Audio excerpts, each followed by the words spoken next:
Welcome to the Immuneering conference call to discuss the company's third quarter 2025 financial results and share investigator-presented clinical case studies in pancreatic patients. At this time, all participants are in listen-only mode. Following management's prepared remarks, we will hold a Q&A session. To ensure that we have ample time to address everyone's question, we would like to ask each person to limit themselves to one question and one follow-up. As a reminder, this call is being recorded today, Wednesday, November 12, 2025. I would now like to turn the call conference over to Lawrence Watts of New Street Investor Relations. Thank you, Operator. Joining us on the call today from Immuneering are Chief Executive Officer Ben Zeskind, Chief Scientific Officer Brett Hall, Chief Medical Officer Igor Matshansky, Chief Accounting Officer and Treasurer Melanie Morales, and Evie Breakwood, our Chief Business Officer. During this call, management and our two investigators will refer to slides that you can find in the updated version of our corporate deck available in PDF on our IR website. Throughout this call, management will be making forward-looking statements, including statements related to its Phase 2a trial of atebimetinib, as well as the timing of additional data from the study and the company's development plans. Our actual results and the timing of events could differ materially from those anticipated in such forward-looking statements as a result of risks and uncertainties. Factors that could cause these results to be different from these statements include factors the company describes in its security filings, including its annual report on Form 10-K and our quarterly reports on Form 10-Q. Immuneering undertakes no duty or obligation to update any forward-looking statements as a result of new information, future events, or changes in its expectations. With that, I will turn the call over to Ben Zeskind, Chief Executive Officer of Immuneering. Ben? Thank you, Lawrence. Good afternoon, everyone, and thank you for your interest in Immuneering. We do not always hold quarterly calls, but we try to do so when we have something interesting to share. And today, we are very fortunate to be joined by two investigators from our Phase 2a trial who will walk us through two remarkable case studies of first-line pancreatic cancer patients treated with atebimetinib in combination with FOLFIRINOX. The investigators are Dr. Allison J. Ocean, Professor of Clinical Medicine at the Weill Medical College of Cornell University, and Dr. Gregory Bada, Associate Professor of Medicine at the Moores Cancer Center at UC San Diego.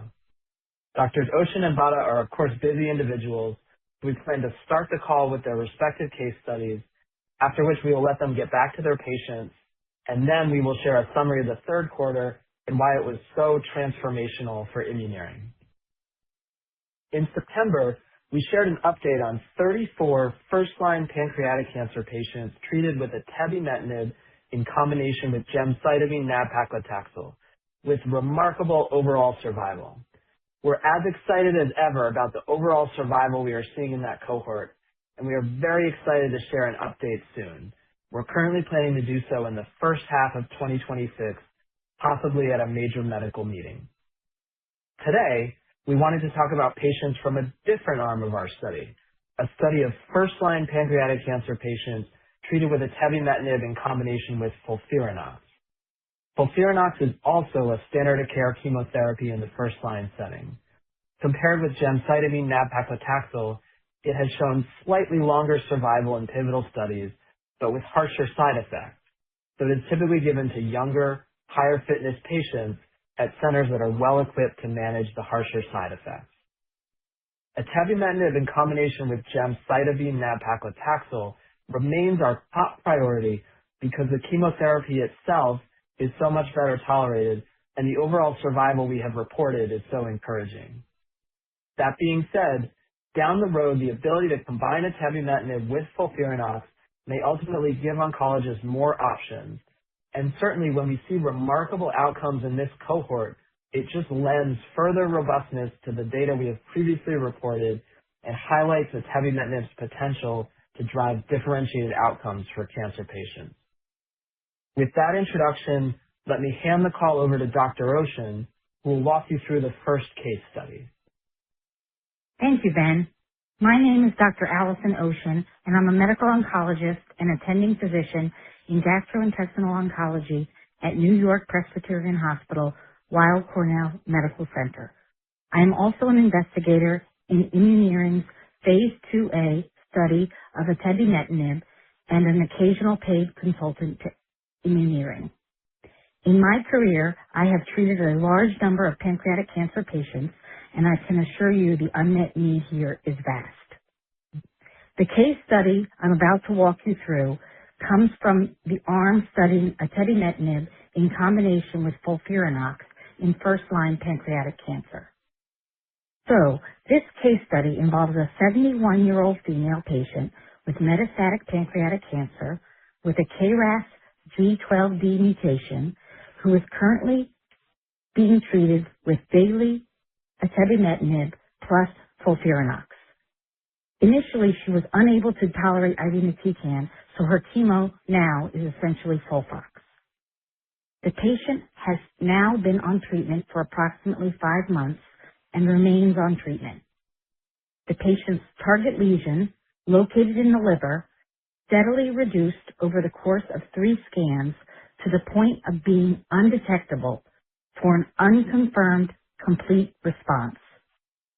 On the right, you see the combination of atebimetinib with FOLFIRINOX led to, at the first scan, an unconfirmed partial response with a 54% reduction in sum of longest diameters, and then that partial response confirmed with an 81% reduction in sum of longest diameters at the second scan. By the third and most recent scan, the patient had a 100% reduction in their sum of longest diameters. In other words, the lesion was rendered undetectable for a complete response that is technically considered unconfirmed until we see it repeat at a second scan. Importantly, the patient has seen improved quality of life, stable weight, and describes feeling extremely well. In fact, she tells me she has never felt better. This is not surprising because our institution's experience with atebimetinib has generally been one of good tolerance in the trial patients. It is very unusual to see a complete response with chemotherapy alone in a non-BRCA mutated adenocarcinoma patient like this one. So, I believe atebimetinib has made a real difference for this patient.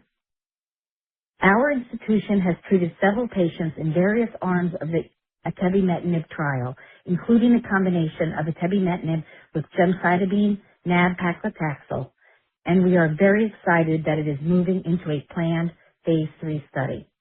This is a huge area of unmet need, so potential advancements like this are even more meaningful. With that, let me hand things over to Dr. Bada, who will walk you through a second case study. Thank you, Dr. Ocean. My name is Gregory Bada, and I'm a medical oncologist who specializes in treating solid tumor cancers of the gastrointestinal system at the University of California, San Diego. I'm also an investigator for Immuneering's Phase 2A study. In my career, I have also treated a large number of pancreatic cancer patients. The patient in this case study is again from the arm studying atebimetinib in combination with FOLFIRINOX in first-line pancreatic cancer patients. For this case study, the patient was a 61-year-old female patient with biopsy-confirmed metastatic pancreatic cancer to the lung and a confirmed KRAS G12D mutation. The patient initially achieved an unconfirmed partial response and then stabilized for about 5 to 6 months. During that time, the primary lesion in the pancreas continued to shrink, achieving a 56% reduction by around 7 months. The patient's response made her a candidate for treatment with curative intent. The remaining primary lesion was irradiated, and then the patient underwent a Whipple procedure to remove the remaining pancreatic lesion, and has now restarted treatment on atebimetinib monotherapy in the post-surgical setting. At the time of this call, the patient has now been on atebimetinib either in combination or as a monotherapy for over 14 months, and has experienced great quality of life and stable weight, much like the patient Dr. Ocean spoke about. Let me take a moment to talk about how rare that sequence of events is. Patients are not typically eligible for surgery once their condition has turned metastatic. But in this case, combination treatment with atebimetinib and FOLFIRINOX was deemed so successful that surgery preceded by radiation with curative intent was considered a viable option.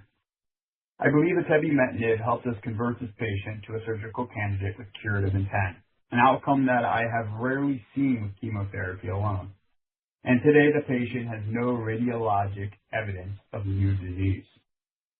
Now, while the patient has to be censored from survival measurements, the patient continues to do well, approximately 14 months after starting treatment, and remains on atebimetinib monotherapy treatment.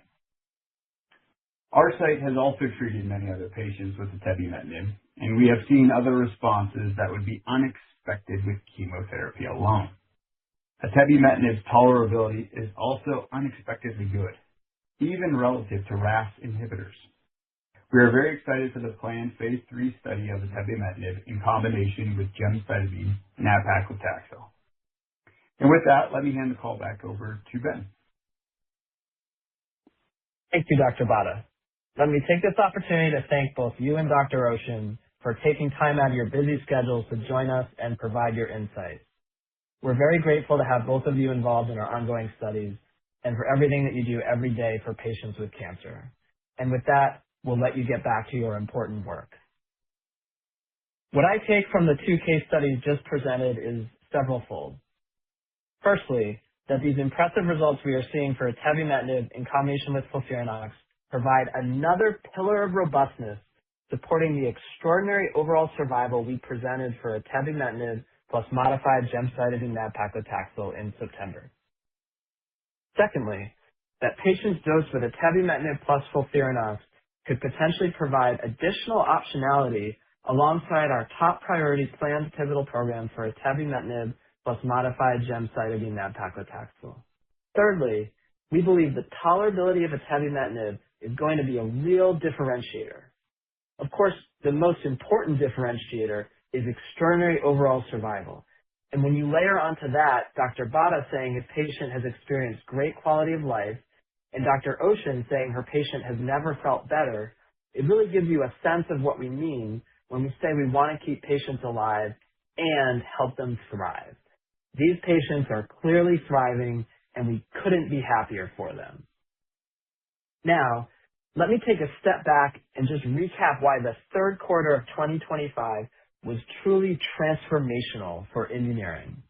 In September, we announced extraordinary overall survival data in 34 first-line pancreatic cancer patients treated with atebimetinib in combination with gemcitabine nab-paclitaxel, and strengthened our balance sheet with $225 million of cumulative financing, including a $25 million strategic investment from Sanofi. Importantly, these achievements extend our cash runway into 2029 and fund the top-line readout of our planned pivotal program for atebimetinib plus modified gemcitabine nab-paclitaxel, along with our clinical work in lung cancer and preclinical work in other areas. In September, we reported 86% overall survival at 9 months in 34 first-line pancreatic cancer patients treated with atebimetinib plus modified gemcitabine nab-paclitaxel with a 9-month median follow-up. For context, the standard of care reports approximately 47% overall survival at 9 months. We are excited to share an update on atebimetinib in combination with gemcitabine nab-paclitaxel and currently plan to do so in the first half of 2026, possibly at a major medical meeting. We also made progress across a number of other fronts in the third quarter. In July, the U.S. Patent Office granted our U.S. composition of matter patent for atebimetinib, which is expected to provide exclusivity into 2042 with potential eligibility for patent term extension. We have patent applications pending that extend exclusivity into late 2044. Then, in August, we announced a clinical supply agreement with Eli Lilly intended to evaluate atebimetinib in combination with olomorasib, a second-generation KRAS G12C inhibitor, in a planned phase 2A trial in lung cancer patients who have progressed on prior therapy. Remember that earlier this year, we also announced a clinical trial agreement with Regeneron intended to evaluate atebimetinib in combination with Libtayo, an anti-PD-1 inhibitor, in advanced lung cancer. Together, we believe these agreements position us to demonstrate atebimetinib's combinability across a variety of tumor types, potentially expanding its market opportunity beyond the already considerable unmet need in first-line pancreatic cancer. Atebimetinib's durability and tolerability make it ideal for a wide variety of combinations across many different types of cancer. Before I cover the multitude of catalysts we believe we have coming up, let me quickly turn things over to Mallory to walk you through our third quarter financial update. Thank you, Ben.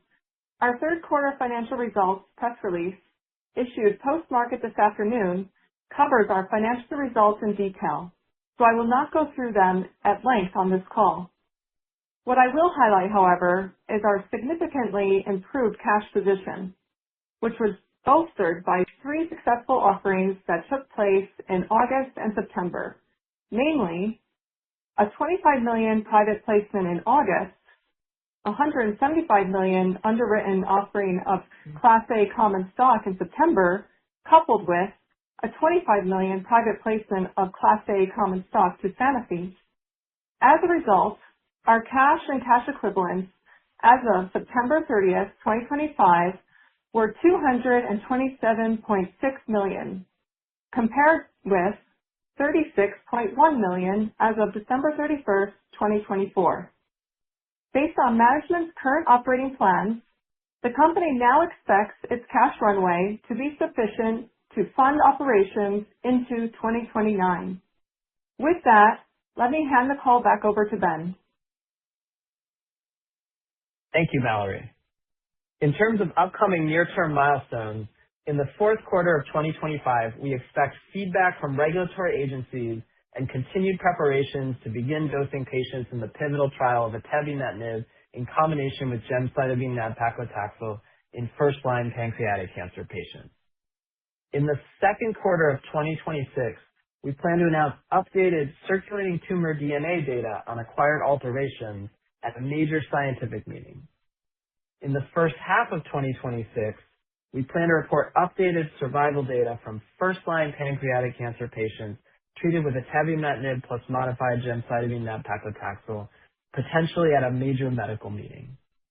In mid-2026, we expect to dose the first patient in the pivotal phase 3 trial of atebimetinib in combination with modified gemcitabine nab-paclitaxel in first-line pancreatic cancer, pending regulatory feedback, and in the second half of 2026, we expect to dose the first patient in the trial of atebimetinib in combination with Libtayo in non-small cell lung cancer.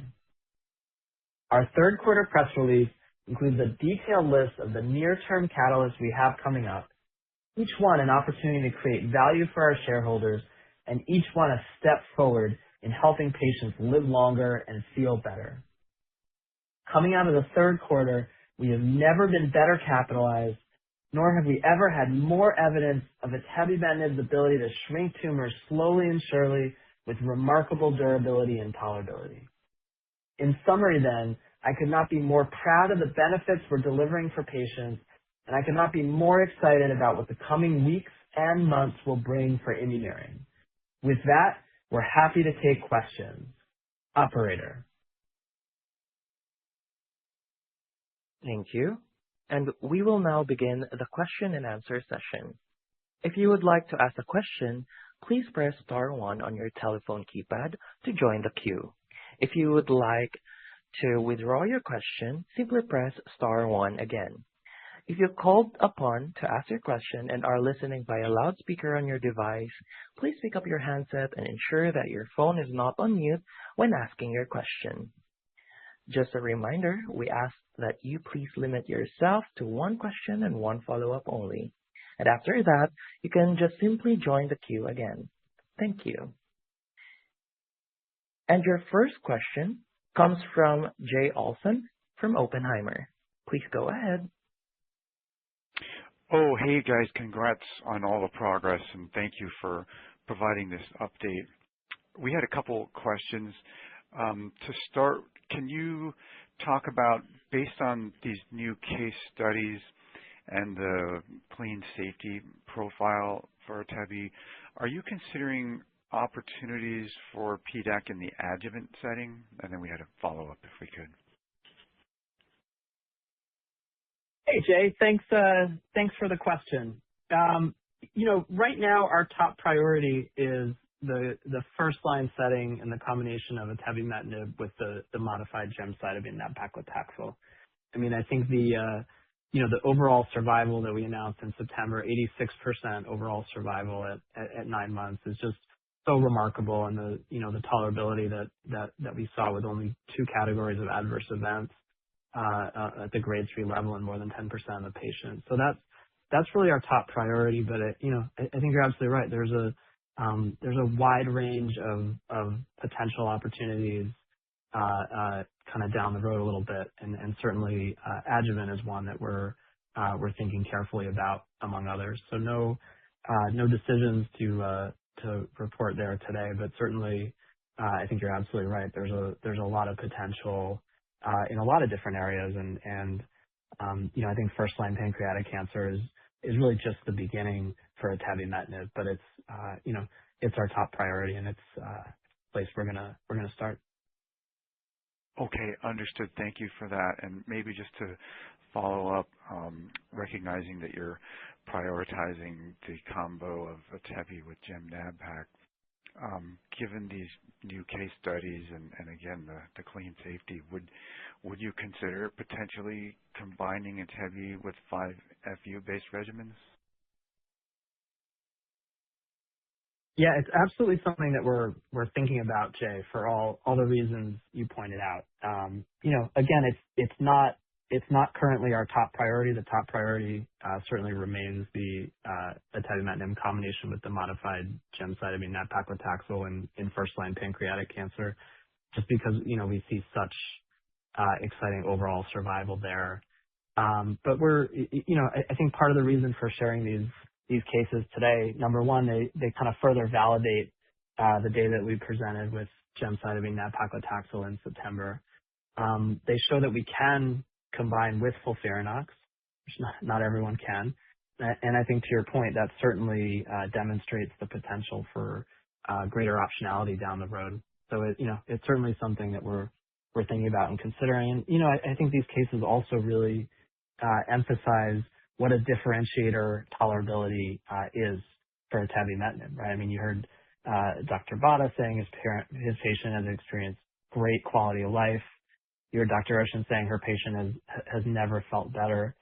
And so I think that does really give you a sense of the tolerability, and it creates a lot of potential options down the road, whether it's combining with FOLFIRINOX, going into the adjuvant setting, and many more. So you're absolutely right. There's a lot of possibilities for that. But our top priority remains the first line setting in combination with gemcitabine nab-paclitaxel. Okay, thank you. That makes perfect sense. Maybe if I could sneak in one last question. Sure. Just based on the totality of data that you've shared so far and the differentiated profile for atebi that's emerged, can you just update us on your latest thoughts about where atebi fits into the competitive landscape in PDAC? Yeah, I think the overall survival that we shared in the first line setting is extraordinary, right? I mean, and look, we welcome every company that's working in pancreatic cancer. This is a huge unmet need that's not going to be solved by any one company alone. But certainly we believe we're the company that's going to solve it first and best in the first line setting, right? There's not another company working in this pathway that we're aware of that's shared first line overall survival data. And first line is the real prize in pancreatic cancer because sadly about half the patients don't make it out of the first line setting. So we really hear over and over from oncologists that your first shot is your best shot, and first line pancreatic cancer is the real prize here. We're the only company in this pathway that we're aware of that's shared overall survival data in the first line setting. I think our overall survival data is extraordinary. I mean, to have 86% overall survival at 9 months in the data we shared in September. That's a 39-point separation from the pivotal study of standard of care, gemcitabine nab-paclitaxel. So, we believe that kind of overall survival is going to be hard to beat, right? I mean, there's just not a lot of room above that curve to decisively beat it. And, to the extent another company could match it, and we certainly don't know of anyone that we think could, but if to the extent another company could match it, then I think it would come down to tolerability. And I think we show clear differentiation on tolerability, certainly from anything else in this pathway, right? And I mean, I think you heard Dr. Bhatta say that directly, kind of unexpectedly good tolerability, even relative to RAS inhibitors. So, I think we're the front runners in first line. We've shared survival data. That's the gold standard. That's what matters most. And, we don't think anyone's going to beat that. And even if they could match it, we think we'd win on tolerability. So we feel very good about where we sit in the competitive landscape. Great. Congrats again on all the progress, and thanks for taking the questions. Thank you, Jay. And your next question comes from Andrew Barons from Immuneering. Please go ahead. Hi, this is Emily on for Andy from Leerink. So, congrats on the data and those case studies. I guess I'm kind of curious, do you have any plans to share the full data from that FOLFIRINOX combination cohort in the near term? And then, sort of looking ahead, if this data from that cohort continues to look robust, do you have any plans to try and get a compendia listing for this combination so it could be potentially, used and reimbursed in the future? Thank you. Yeah. Hey, Emily, great question. And certainly you and Andy are affiliated with Leerink. I think Yeah. Said Immuneering, but we're not breaking any news on that today. You and Andy work for Leerink, but just joking around. I think we're not guiding to timing yet in terms of when we might share data from the FOLFIRINOX arm, because it's just currently not our top priority, right? Our top priority is first-line pancreatic cancer in combination with gemcitabine nab-paclitaxel, where we're just seeing this extraordinary 86% overall survival at 9 months in the data we announced in September. So that's the top priority. But I think what we shared today certainly further validates those data we shared in September. I think it really creates a lot of additional optionality for us that we can combine with FOLFIRINOX, and we can see these remarkable outcomes. So we're still still considering that relative to everything else. So certainly can't guide on that today. But it's great to see how well these patients are doing, and great to hear Dr. Bhatta and Dr. Ocean talk about how truly rare these kind of outcomes are with chemotherapy alone. I mean, to have a complete response in pancreatic cancer is just remarkable. And to be able to have a patient that can go on from metastatic disease to be able to go on to surgery with curative intent.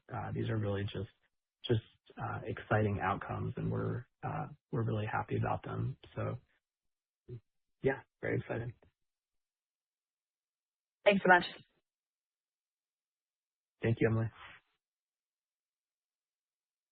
And your next question comes from Greg Suvannavejh from Mizuho. Please go ahead. Hi, good afternoon. Thanks for taking my questions. And congrats on the newer data as well. I was curious, given that you've provided some timing with regards to a new study with your combination with Regeneron's Libtayo, that I think the comment was you'd be able to start that sometime in the second half of 2026. Given that you also have a very interesting collaboration with Lilly, two questions. One, do you think, based on what you know today, whether that study too can get started in 2026, or do you think that's more of a 2027 timeline? And then also related, how do you see, on the assumption that they're both going into non-small cell lung cancer, how do you see kind of the differential like positioning between those two combinations? And then a last question is with regards to your cash runway, which is out to 2029, and congrats on the success with the financings. But what are you particularly or specifically funded for in terms of clinical development, clinical trials, pipeline advancement? Just trying to get a sense of what you're currently funded for. Thanks. Hey, Greg. Thanks for the questions. We appreciate it. So you're absolutely right. We gave new guidance today on the timing of the study of atebimetinib in combination with Regeneron's anti-PD-1 Libtayo in lung cancer.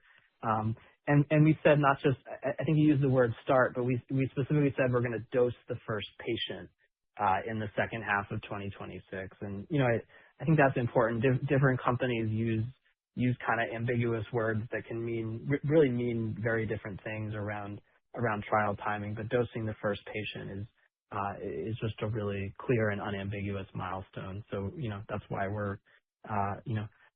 we like to be clear with that. So absolutely dosing the first patient in that study in the second half of 2026. And we're really excited about that because of all the preclinical data, both from us and from the luminaries in the immunotherapy field, like Jed Walchuk, who has a paper showing that pulsatile inhibition of MEK can really enhance the activity of immunotherapy in a lung cancer model in a preclinical setting. So really excited about that study and looking forward to dosing that first patient.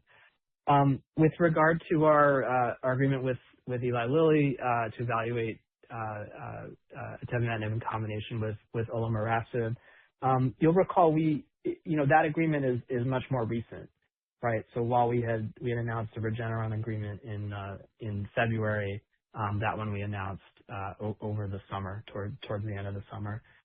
So it's just a little early to guide on that yet. So we're just not gonna guide on the timing of the first patient dosed. But certainly in due time you can expect guidance on that.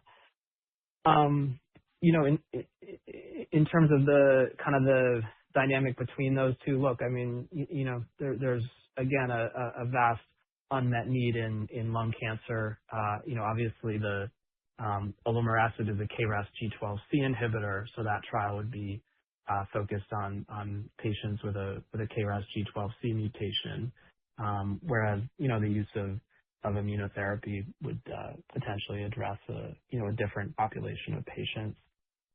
So I think it's early to really comment further on that, but I will say we think atebimetinib with its ability to durably inhibit the MAP kinase pathway with this really kind of excellent tolerability that I think you just heard about from two of the investigators.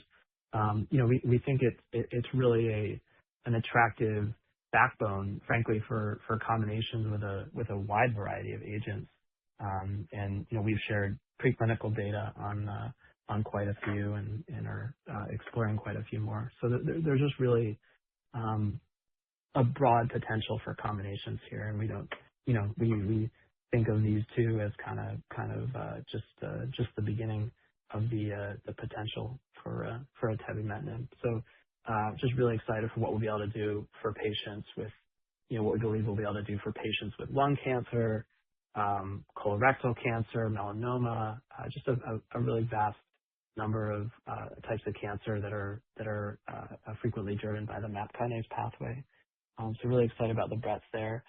And then, with regard to our cash guidance with runway into 2029, we're certainly funded to conduct the phase 3 as we've laid out, to conduct these studies in lung cancer, and then to advance our preclinical pipeline as well, right? So keep in mind atebimetinib is the first and most advanced of our pipeline of deep cyclic inhibitors, but we're pursuing and developing deep cyclic inhibitors against a variety of targets in oncology and a variety of pathways. So we're certainly excited to continue that work because I think the the ability that atebimetinib has demonstrated of deep cyclic inhibitors to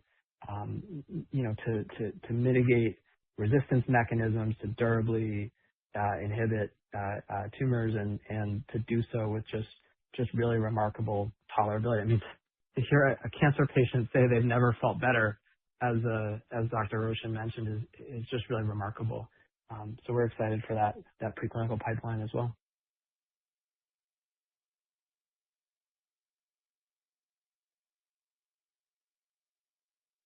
Thank you, Greg. And your next question comes from Ami Fadia from Needham & Company. Please go ahead. Thanks. Good evening. I have a couple questions. Firstly, based on the data that we've seen so far with the combinations with FOLFIRI and Genmab-Pac, given the clean safety profile of atebi, what type of patients would you consider, as being best suited for the combination with FOLFIRI instead of Genmab-Pac? And then, I think as we sort of think about the first-line PDAC positioning, how do you see the safety profile translating into the durability of benefit? And, you mentioned earlier that you're going to be presenting some additional circulating DNA data next year. If you could sort of talk to how, what you've learned from the ctDNA analysis so far and how that might contribute to the overall durability of benefit, particularly in the first-line setting. Thank you. Yeah, thanks, Ami. Great questions. So you're right. Certainly, I think we've demonstrated clearly the ability to combine with FOLFIRINOX, with gemcitabine, nab-paclitaxel, and with a clean safety profile in first-line pancreatic cancer patients. And we think that really, that really means that atebimetinib could help a really broad set of patients in the first-line setting in pancreatic cancer. And in fact, one of the things that's nice about our trial is, we don't have to do any genetic testing, right? So that, there have been trials of, say, RAS inhibitors where they have to confirm the presence of a RAS mutation. And we just haven't, we don't need to do that because atebimetinib targets MEK, which is further downstream in the pathway. And so, it blocks a wide variety of mutations that drive this pathway. And I think that's important for durability because, again, with RAS inhibitors, and maybe this is a good segue to your next question. With RAS inhibitors, you often see resistance mechanisms. You see with RAS inhibitors progression that can sometimes come from, say, KRAS amplifications or BRAF mutations. That's been reported to be common. And atebimetinib being further downstream at MEK, it blocks those kind of mechanisms, right? So the acquired alteration data that we've shared previously, that's in our public deck, we saw no acquired alterations in RAS genes and very few in the MAP kinase pathway at all. So what this tells us is, atebimetinib is effectively blocking all the lanes of the highway, if you will. It's blocking a lot of the MAP kinase pathway, and it's just it's very hard for the tumor to get around atebimetinib using the MAP kinase pathway, and that's just not the case for RAS inhibitors based on the data that's out there. So I think that alone, by virtue of the target, lends durability, and then of course the fact that atebimetinib is a deep cyclic inhibitor and has this pulsatile mechanism. I think that also really helps to mitigate resistance, right? Because instead of providing the tumor with just a steady, constant signal that frankly makes it easy for the tumor to adapt, we have this pulsatile approach where we hit the tumor very hard and then release, and that it basically keeps the tumor off balance, if you will. It makes it harder for the tumor to adapt and get around the treatment. And this was a design goal from the very beginning, right? I mean, we started this company around the goal of driving overall survival. And so, things like mitigating resistance, things like tolerability, like counteracting muscle wasting. I mean, these were the priorities from the beginning. And, I think that's why we really developed this differentiated class in deep cyclic inhibitors and why we're seeing such differentiated survival, like the 86% overall survival at 9 months in the atebimetinib in combination with gemcitabine nab-paclitaxel that we announced in September. So with thank you, Ami. Yeah. Next question. There are no further questions at this time. And now I would like to turn the call back over to Ben Zeskind for the closing remarks. Please go ahead. Great. Well, I want to thank everyone for joining our call today. And we'd particularly like to thank all the patients and investigators involved in our ongoing studies. And we very much look forward to updating everyone on our future progress. Thank you, everyone.